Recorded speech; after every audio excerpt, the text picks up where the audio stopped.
¿Cuál es la historia familiar más turbia que tienen? Mi mamá en una ocasión me contó que de chiquita la llevaron a visitar familia lejana, y que tenían a un primo suyo de unos 20 años casi esquelético con solo un pañal y amarrado a una cama con cadenas. Dice mi mamá que no podía levantarse y cuando lo soltaban se arrastraba por el piso como un bebé.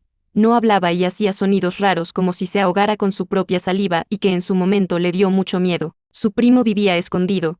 Eran pocos los de la familia que sabían que existía y pocos años después de que ella lo vio falleció. Ahora entiende que su primo había nacido con una discapacidad severa pero que nunca le buscaron ayuda médica y fueron negligentes con su cuidado. Mi abuela me contó que un familiar era sacerdote, pero se enamoró de una mujer y salió de todo ello para formar una familia.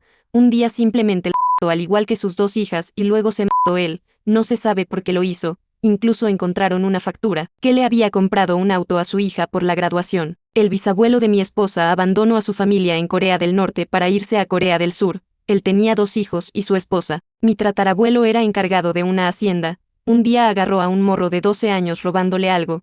Lo amarró y lo arrastró con un caballo dejándolo como Santo Cristo. La gente del pueblo lo quería linchar y él y su familia tuvieron que abandonar todo. Tengo una prima con psicosis. A los 20 se descompensó y estaba en mi casa. Yo tenía 12, me dijo que estaba poseída y se empezó a arrancar los pelos. Yo estaba solo con ella en mi habitación jugando al GTA. 3 horas solo con una piba que hablaba con 10 personas que no existían. No era común que la gente tenga celulares en esa época, así que estuve intentando razonar con ella y las voces de su cabeza para que no salga a la calle. En un momento me empezó a convencer de que lo que le decían las voces era verdad porque todo tenía sentido de alguna manera. Hermosas vacaciones. Una amiga decía que uno de sus tíos les tronó el ejote a sus 3 hijas. Eso para que supieran que era el sexo y que nadie se llevara su virginidad en vano. Mi familia siempre me ha contado que desde bebé he tenido un pánico irracional a las fotografías de mi bisabuela paterna. Tengo recuerdos borrosos de ir a la casa de mis abuelos y llorar incontrolablemente cada vez que veía un cuadro de ella. Mis padres nunca entendían por qué tenía una reacción tan caótica. Mi bisabuela era una mujer bonita de rasgos suaves y las fotos no eran para nada extrañas o inquietantes. Sin embargo, siempre lloraba del terror cada vez que la veía, incluso cuando mi abuelo cubría las fotos con ropa o trapos. La sensación de malestar siempre se me quedaba en el cuerpo. Cuando aprendí a hablar, el problema seguía. Decía cosas como que había algo mal con la mujer de las fotos o que no quería estar sola en el cuarto con ella. Años después, me enteré que mi bisabuela se había suicidado prendiéndose fuego ella misma. Hoy en día veo sus fotos y no tengo ningún sentimiento o recuerdos en específico, pero a veces me pregunto el porqué de mi miedo tan irracional al verla. Durante una noche entraron a robar a casa de mis abuelos, pero al parecer no conocemos mucho del abuelo en específico, o como creemos, pues el abuelo había sometido y empezado a torturar al ladrón con cables conectados a la corriente eléctrica y un cuchillo de caza que no sabemos de dónde carajos salió. Nos enteramos de todo esto porque el día que fuimos a dejarle víveres se escuchaban gritos desde adentro. Por un momento creímos que había problemas hasta que atravesamos la cocina y nos encontramos con esa escena tan perturbadora como impactante. Resulta que el papá de mi abuelo era un hombre al parecer malo.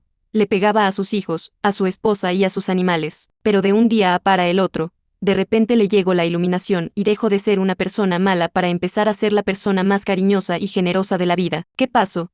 Pues resulta que sale a trabajar un día como a las 5 de la mañana como persona de campo y dice que se le apareció una persona más alta que la puerta, flaco y vestido con ropa de cuero negro, y le dice a mi bisabuelo: tú te vienes conmigo. Cerró la puerta de un portazo y se metió a la cama, abrazó a mi bisabuela y se quedó dormido después de largo rato. Esa semana no fue a trabajar y contaba que estaba enfermero de no sé qué. La que contó la historia por generaciones fue mi bisabuela. Dentro de la misma, un día antes de que se volviera bueno, mi bisabuelo se peleó con su hijo, 16 años, le pegó y todo el asunto. Luego le fue a pegar al caballo favorito de mi bisabuelo y reaccionó con una patada en el estómago y lo reventó. Murió camino al hospital más cercano.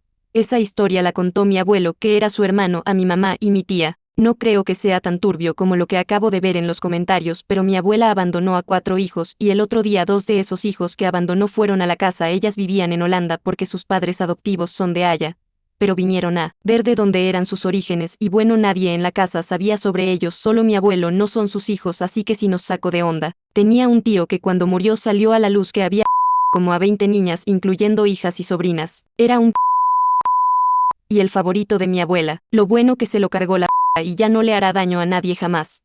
Sígueme para más historias.